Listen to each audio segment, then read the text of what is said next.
तू माझे गौरव करशील. बस या वचनात काय सांगत आहे? देवाचं वचन काय सांगते याच्यात? संकट समय वाचा ते वचन पुन्हा.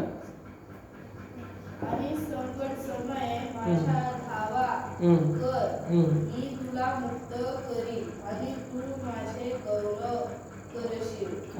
बस बस. देवाचं वचन सांगतं की संकट समयी तू माझा धावा कर.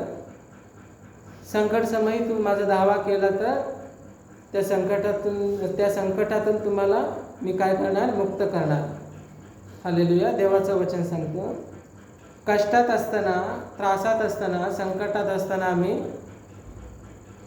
जास्त विचार पण करायचा नाही, टेन्शन पण करायचं नाही आणि घाबरायचं पण नाही. देवाचं वचन सांगते तुम्ही घाबरू नका, चिंता पण करू नका, काळजी पण करू नका. संकटात तुम्ही काय करा? देवाकडे धावा करा. म्हणजे संकट समय मी सर्व काही आमचे त्रास देवाला सांगायचं. दावा करणे म्हणजे आमच्या परिस्थिती सर्व देवाला सांगायचं.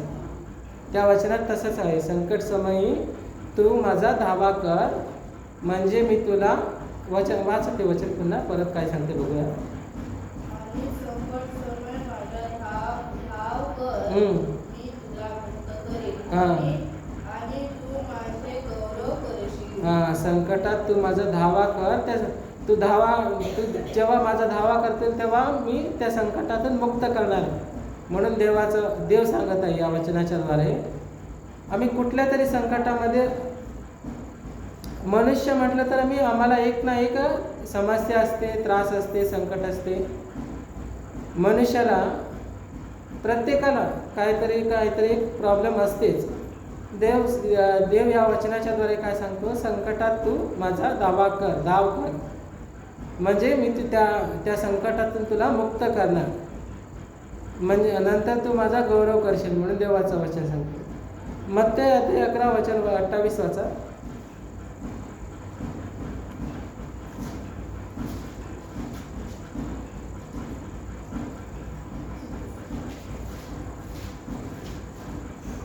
मत्ती 11 वचन 28.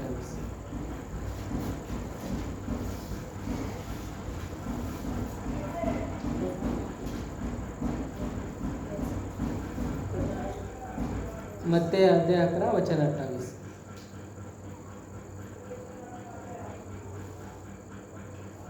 आहो कष्टी व पराक्रमात जन हो, तुम्ही सर्व माझ्याकडे या म्हणजे मी तुम्हाला विश्रांती देईन.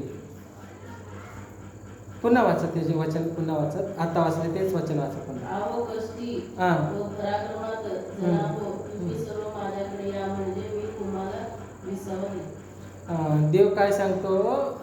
अहो कष्टी आणि पराक्रम जन हो, तुम्ही सर्व माझ्याकडे या म्हणजे मी तुम्हाला काय देईन? विसावा. म्हणजे तेच विश्रांती म्हटलं तर पण एकच नाही, विसावा म्हटलं तर पण एकच. विसावा देईन म्हणून देव सांगतो. म्हणजे आम्ही मनुष्य म्हटलं तर आम्हाला काय ना काय एक त्रास असते, संकट असते, प्रॉब्लेम असते, कष्ट असते, काय ना काय असते. या वचनात सुद्धा देवाचं वचन सांगते अहो कष्ट करणारे, जे कष्टामध्ये आहे ना, पराक्रमी करणारे लोक, कष्टामध्ये असलेले लोक, तुम्ही सर्व माझ्याजवळ या. हालेलुया. आम्ही कष्टात असताना इकडे तिकडे धावतो बघा. आम्हाला आमचं कष्ट परिहार नाही झाला तर आम्ही कुठं ना कुठं धावणं, फिरणं, काय ना कुठं गेलं तर मला काय बरं होणार, कुठं गेलं तर मला काय चांगलं होणार म्हणून मनुष्याचा स्वभाव हा कष्टामध्ये असताना, त्रासामध्ये असताना आम्ही कुठं गेलं तर आम्हाला काय शांती भेटेल, काय मनाला समाधान भेटेल काय, असं मनुष्यामध्ये एक हे असते, विचार असते. पण देव काय सांगतो? अहो कष्ट करणारे लोक पराक्रमामध्ये, वाचा ते वचन पुन्हा. अहो कष्टी पराक्रमात जन हो, तुम्ही सर्व माझ्याकडे या म्हणजे मी तुम्हाला विसावा देईन. भराक्रांत ना, भराक्रांत जन हो. देव सांगत आहे कष्टामध्ये असलेल्याने भराक्रांत लोकांना देव सांगत आहे की तुम्ही माझ्याकडे या, मी तुम्हाला विसावा देईन. विसावा म्हणजे विश्रांती, समाधान. हे समाधान विश्रांती फक्त देवच देऊ शकतो. मनुष्याकडून ते भेटत नाही, कुठल्या डॉक्टरकडून सुद्धा भेटत नाही. आम्हाला समाधान पाहिजे, शांती पाहिजे तर आम्हाला देवाकडूनच भेटते. कोण डॉक्टर पण देऊ शकत नाही, कोणी देऊ शकत नाही. देवाकडूनच आम्हाला शांती, समाधान, विसावा हे सर्व आम्हाला देवाकडूनच भेटते. मगाशी वचन वाचल्यावर होते त्या वचनात सुद्धा देव तेच सांगितलं. स्तोत्र संहिता अध्याय 50 आणि वचन 15 मध्ये सुद्धा तेच सांगतं. पुन्हा वाचा ते वचन सुद्धा तेच तसंच सांगतं देवाचं वचन. स्तोत्र संहिता अध्याय 50 वचन 15.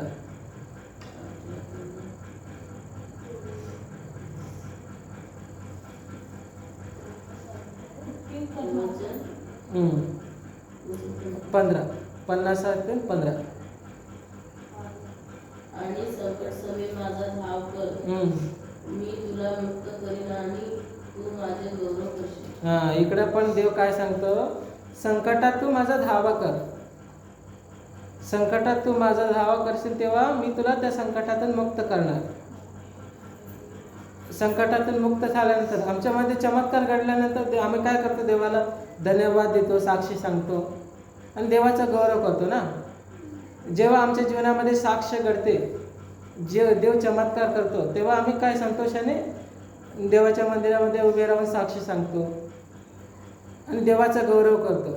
या वचनात ते सांगते, संकट समय तू माझा दावा कर, मी त्या संकटातून तुला मुक्त करणार, म्हणजे तू माझा गौरव करशील म्हणून. आणि मागाचे वाचन वाचलेले ते वचनामध्ये सुद्धा तेच सांगतात, कष्टी आणि भराक्रांत असलेले लोक तुम्ही माझ्याजवळ या, मी तुम्हाला विसावा देईन म्हणून. हालेलुया. या दोन वचनामध्ये देवाचं वचन हेच सांगते आहे की जे कष्टात असतात, त्रासात असतात, संकटामध्ये असतात,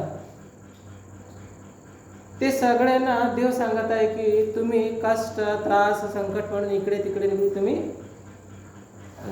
जाऊन इकडे तिकडे फिरून नुसतं वेळ घालवण्याच्या वेळ वाया घालवण्याच्या ऐवजी तुम्ही माझ्याजवळ या. माझ्याजवळ येऊन तुमचे कष्ट, तुमचं भार, तुमची समस्या, तुमचा त्रास हे सर्व तुम्ही मला सांगा, प्रार्थना करा, म्हणजे मी ते तुम्हाला त्या कष्टातून, त्या समस्यातून, त्या त्रासातून मी तुम्हाला मुक्त करणार म्हणून देवाचं वचन सांगते. हालेलुया. आज आम्ही इकडे आलेलो आहोत, तर या मंदिरामध्ये बसलेलो आहोत, तर आम्हाला काय ना काय प्रॉब्लेम असते, काय ना एक समस्या असते. समस्या नसलेला व्यक्ती कोणीच नाही. प्रत्येकाला काय ना काय छोटी मोठी काहीतरी छोटीशी तरी एक प्रॉब्लेम असते. ते प्रॉब्लेम आम्ही सर्व देवाला सांगूया. आणि आम्ही कष्टामध्ये असू दे, त्रासामध्ये असू दे, संकटामध्ये असू दे, आम्ही कष्टात, संकटात, त्रासात आम्ही टेन्शन न घेता, चिंता न करता, काळजी न करता आम्ही सर्व कष्टामध्ये, त्रासामध्ये, संकटामध्ये आम्ही सर्व चिंताभार देवावर सोपूया. 1 पेत्र अध्याय 5 वचन 7 वाचा.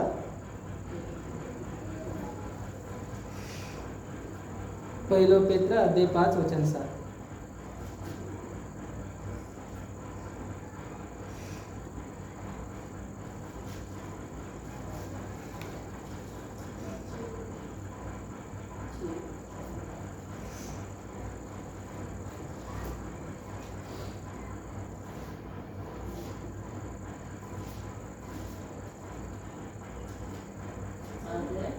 पाच वचन 7.